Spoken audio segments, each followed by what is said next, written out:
and today I'm here to react to episode 9 of season 6 of Skam France. This is, of course, the penultimate episode to season 6 and Lola's story. And from what I've heard from just about everyone is that this episode is a real doozy. So, yeah. I kind of think it doesn't fit with like the usual model, because episode 9 is when you're supposed to be like wrapping things up and like making amends, and like it usually ends on, and by usually I mean I'm using original season 3 as a reference, but it ends on a happy note even if it's not like the happiest episode.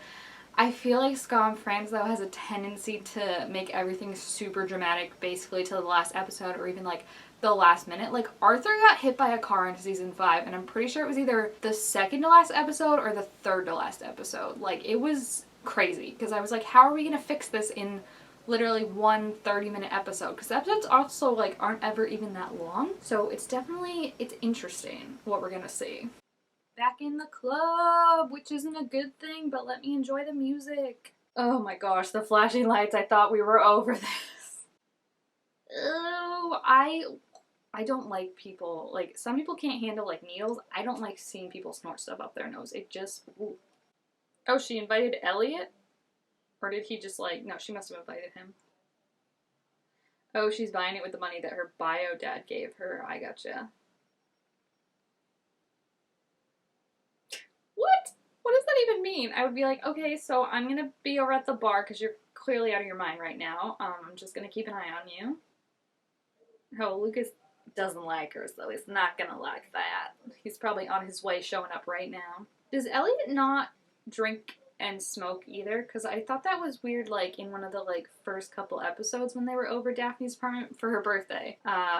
Arthur was like, ooh, I got weed, and Lucas was like, dude, and then Elliot was like, no, you can go smoke, it's fine. So, like, did he give up smoking, and I missed that because I didn't see all of season 4?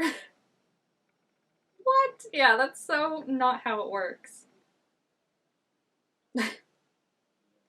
It's because Lucas is, how do we say this, a grumpy little boy and a worrywart.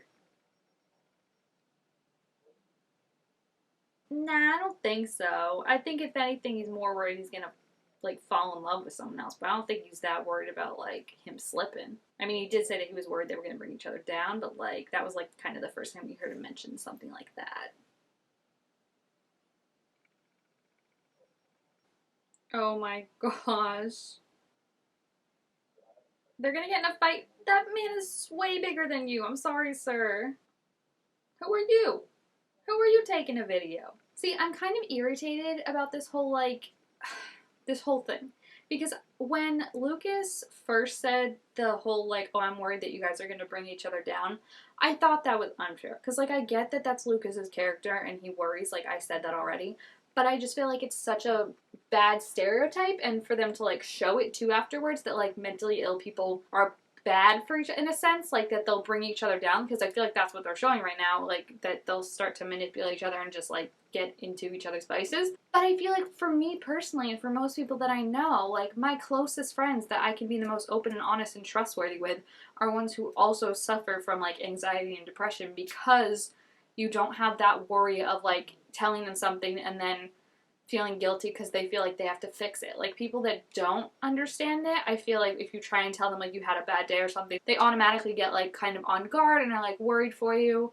And sometimes like it can just be a bad day. Like you can just be like, I'm feeling super anxious, but like I know that like tomorrow it'll be fine. Or like, you know, like, oh, I was feeling really depressed last week and like I'm better now, but like they'll feel bad for not noticing. They'll be worried that like you're lying or something like that. Whereas I feel like my friends who do get it, like I can text them and be like, feeling depressed today, and they'll be like, bummed out, me too. It's not that they bring me down, it's that they validate me and make me feel okay for what I'm feeling, and know that like I feel like it helps you know more of like what's kind of like normal for you and what is when you're like too depressed or too anxious and like this is something you need to talk to someone about or figure out or something like that. So like it just for me isn't realistic of real life, and I feel like it's a pretty damaging stereotype to show. It's rather irritating, isn't it?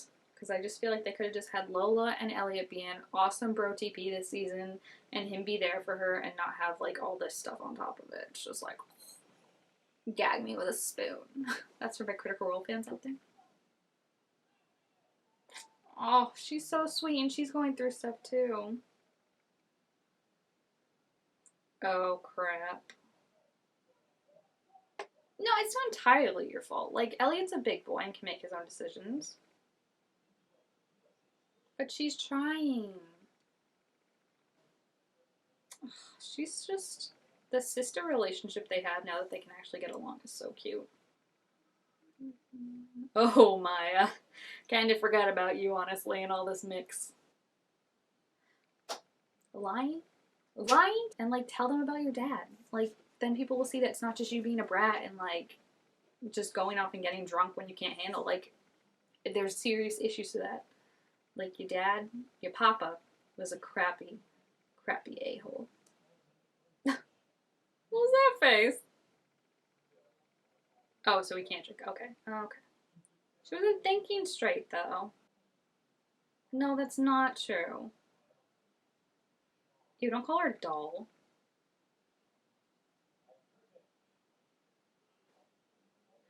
You're not his keeper.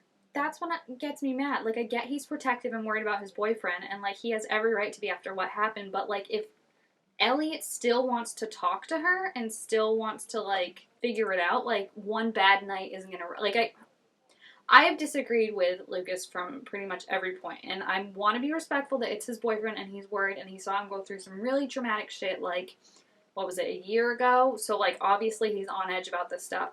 But I do feel like it's unfair to take it all out on Lola in a way that, like, I'm gonna be his keep. Like, I think, especially if you watch the original Skam, you know how much the whole relationship with Sonia, and I think her name was Camille in this version, but his ex-girlfriend, like, really took a toll on Evan and Elliot, of, like, how she just kind of made every decision for him and was very, like, micromanaging and was kind of, like, worried about everything that he did. And I feel like for him, that's what he liked about his relationship with Isaac, was that he could be more free, in the sense that, like, he didn't have someone constantly breathing down his neck just waiting for him to fuck up. And I feel like that's what Lucas kind of has. And now him being like, you don't get to talk to Elliot, to me, like, that's not your choice. Elliot's a grown man. Well, yeah, Elliot's 19. Elliot can make his own decisions. Like, it's not like he knew Lola was there and was like, I don't want to talk to her. That would be one thing. But for Lucas to be like, stay away from him, you're no good for him, like, that's not necessarily your place, you know what I mean? And it's a hard line, because, like I said, I do see Lucas's point, but I just think from all the other stuff we've seen of Lucas in previous seasons, like, it just seems to be not in character for how he would be. Like, I feel like it makes sense that he's mad, but look at Isaac in season 4, when all those messages came out and people were blaming Isaac or whatever. He didn't get mad and was like, stay away from me, stay away from my boyfriend. He understood that, like, there's something more obviously going on here, and, like, reached out and talked to her. And that's supposed to be, like, the whole theme and message of Skam, is, like, communication and, like, trying to understand someone else's point of view. So I just feel like for Lucas to be like, screw off, like, you're bad, you're nobody, like, just destroy your own life, that's rude. Like, would you want someone to say that to Elliot if the shoe was on the other foot? Would you want someone to say that to your mom? Like, I just feel like he doesn't get it. And I feel like Elliot even kind of said something similar to that when he was like, hey, if I was having a bad night like Lola was, would you just want someone to, like, not take care of me and leave me there? Like, is that what you want? Like, I feel like Lucas has a hard time seeing issues from other people's points of view, and I feel like that's been a consistent issue with him. Like, Arthur in season 5, he was like, oh, you've been talking about this for so long, and Arthur was like, I had to listen to you blab about Elliot for 3 months, and I never said anything. Like, I just feel like it's a consistent thing that bothers me about Lucas's character, and it's not just this one instance, because in this one case, I do see where people are going to be like, yeah, he's right to be angry, and he is. But not to this degree, where it's like, I'm gonna ban you from seeing my boyfriend ever again. Like, what happened now? I'm so sick of school being rude to her. Like, this girl gets no break in her life. Who's this? I've never seen you before in my life. Oh. So, some little minion, probably one of Tiffany's from school. Yeah, why are you so obsessed with her? Like, it's really weird. Don't touch her. Yeah, where were you for that? I've always hated this principal. Okay, you wouldn't say that in front of all the students, first of all. Second of all, I don't know how it is there, but, like, principals can't manhandle you like that. And third of all, there's always, like, a zero tolerance policy, because how many times does that come up in TV shows and books where it's like someone's getting, like, beat up. Like, the principal comes and is like, both of you, I have a zero tolerance policy. And the other person will be like, they've been beating me up for weeks. Like, I finally stood up to them. And, like, why are you suspending me too? And they're like, because we have a zero tolerance policy. Like, the one time they don't have it is the one time we need it. How does Tiffany not get in trouble for that? How? Ugh. This is awkward. We haven't seen you in weeks, sir. So, like, if you're now going to be like, I'm disappointed, I'm going to be like, where the frick were you, sir? It wasn't my best week. Understatement of the century. We haven't seen you in weeks, sir. You don't get to come in and act like she's been doing something wrong. Check in on her. That's a therapist's job.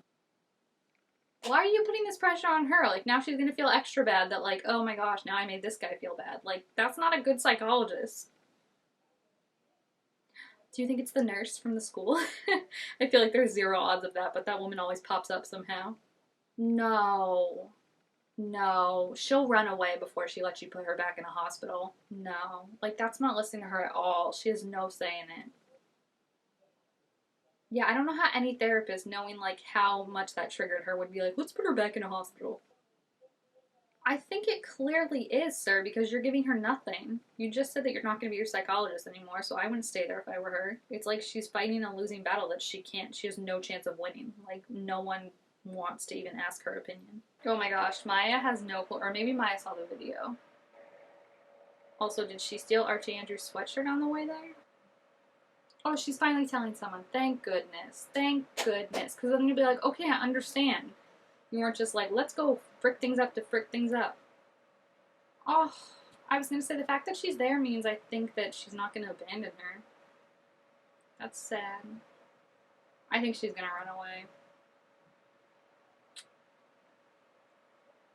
I mean, that's what people have been telling her for weeks and weeks, so I can see why she thinks that. Oh, she's being so rude, but it's like she's pushing her away because she thinks it's the right thing. This is literally like the flip side of Elliot and Lucas. Like when Elliot pushed Lucas away because he didn't, like, she's making the choice that, like, it's not worth being with her. Oh, poor thing. Because when Maya was like, that's my choice to make, like, that's pretty much verbatim. Oh, sweetie. Verbatim what Lucas said to Elliot about how, like, he doesn't get to decide, like, if he doesn't want to date him or not. I'm glad Daphne's all better, but it kind of, again, goes to the point that a lot of people complain about, where, like, these dramatic, crazy storylines happen in Skam France, and then they're fixed or just gone within, like, 2 clips. Like, I feel like she went through so much, and now she's just like, I'm all better. It's like, no, there would be a lot more work done to that. Aww. She doesn't know that it's kind of screwed with both of them. Aww. That's so sweet. Dude. When Daphne finds out what Lucas said to her, she's gonna be pissed. Like, she's gonna go on a warpath, and I'm gonna love to see it because, you know, like I said, Lucas can be a dumbass, and it's nice to see someone rip into him sometimes, like Arthur did that one time. Is she running away like I thought? Perhaps not, because she didn't take a bag. So that lends me to believe it might be something a little more worrisome that people have been saying. She comes home at night for her exams? How long were they? Sir, because she doesn't want to go to a hospital. Like, there's a reason. This man just constantly disappoints me. Constantly. Backward shot. She's gonna freak when she sees she's not there. Because if you left your keys and you're not there, that means you don't plan on coming home. Oh. Thank you, editors, for putting it right over the note. I really appreciate that. The detail that Skam France translations put into their edits, like, oh, yikes. That's the end of this episode. There is another clip, but it says it's for the next episode, so I'm gonna wait. But just in case you're like, oh, there's another clip, it's actually for the next episode. Intense. Intense. And I do have to say that I still highly enjoy Skam France, but the more and more I watch it, the more and more I see the validity of the critiques people have, and that they make them, these seasons, especially their original seasons, so dramatic, but then, like, the consequences never really seem to stick. Like, with Daphne being, like, all fine and better now, after having, like, a complete breakdown in the last episode, like, how does that even work? How is she, like, fine and not having to, like, at least see a nutritionist? And it's just, when you really sit down and think about all the crazy stuff that's happened this season, how can it all correctly be resolved in one episode, unless it's, like, a 45-minute episode? So I'm definitely going to be interested to see what the next episode looks like. I'm sure it'll end on a positive note, because that's what Skam and Skam France is all about, is positive notes, and I think this is about, like, she's not alone anymore. She has people that are going to reach out and really, like, not just let her slip through the cracks, which unfortunately, like, people in her position don't always have. And sometimes, like, those connections and those positive relationships in your life can be the difference between, like, this ending in a bad way or this ending with a happy ending. So I'm not super worried about that. But if you have seen this episode, please feel free to leave your thoughts about it down in the comments. Also, make sure to give this video a thumbs up if you enjoyed it, and I will see you guys next time. Bye!